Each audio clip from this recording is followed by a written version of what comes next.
الحمد لله رب العالمين والعاقبة للمتقين والصلاة والسلام على سيد الأنبياء والمرسلين وعلى آله وأصحابه الطيبين الطاهرين أما بعد فأعوذ بالله من الشيطان الرجيم بسم الله الرحمن الرحيم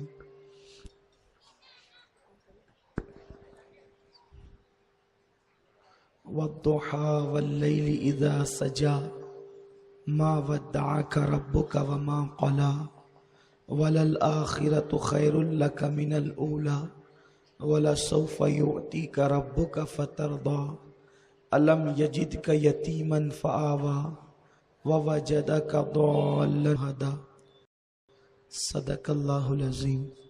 غوث اعظم بمنے بے سرو ساما مدد قبلہ دین مدد کعبہ ایمان مدد انتظار کرم تستمن عینی را اے خدا جو خدا بینو خدا دا مدد بگردہ بے بلا افتاد کشتی ضعیفانو شکستہ رات پشتی بحق کے خواجہ عثمان ہارون مدد کن یا معین الدین چشتی مدد کن یا معین الدین چشتی مدد کن یا معین الدین چشتی.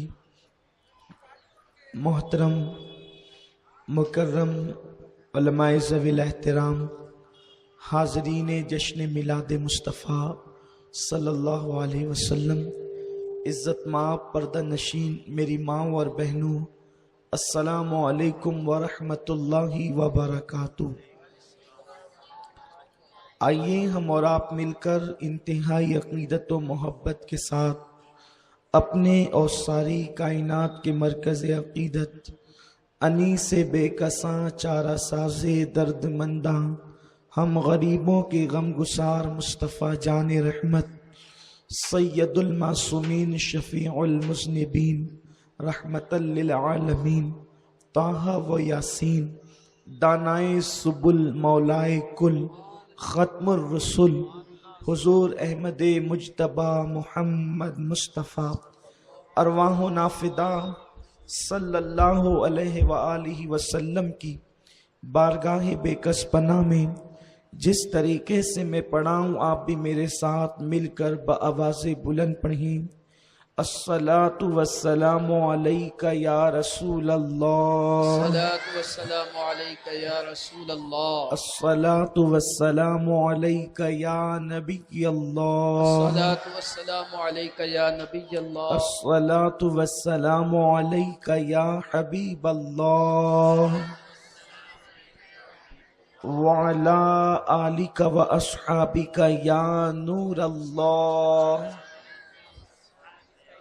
صلی اللہ تعالی علیہ وسلم. صلی اللہ تعالی علیہ وسلم. صبح طیبہ میں سبحان ہوئی اللہ، بڑھتا ہے باڑا نور کا، سبحان اللہ، سبحان صبح طیبہ میں ہوئی بڑھتا ہے باڑا نور کا، صدقہ لینے نور کا آیا ہے تارا نور کا، سبحان اللہ، باغ طیبہ میں سہانا پھول پھولا نور کا، باغ طیبہ میں سہانا پھول پھولا نور کا، مست بو ہے بلبلیں پڑھتی ہے کلمہ نور کا، سبحان اللہ، مست بو ہے بلبلیں پڑھتی ہے کلمہ نور کا. اور یہ جو مہر و ماہ پر اطلاق آتا نور کا، یہ جو مہر و ماہ پر اطلاق آتا نور کا، صدقہ تیرے نام کا ہے استعارہ نور کا، صدقہ تیرے نام کا ہے استعارہ نور کا. اور 12ویں کے چاند کا مجرا ہے سجدہ نور کا، 12ویں کے چاند کا مجرا ہے سجدہ نور کا، 12 برجوں سے جھکا ایک ایک ستارہ نور کا. آئی بدعت چھائی ظلمت رنگ بدلا نور کا، ماہ سنت مہر طلعت لے لے بدلا نور کا. کفر کا ماحول تھا دل جل رہا تھا نور کا، تم کو دیکھا ہو گیا ٹھنڈا کلیجہ نور کا.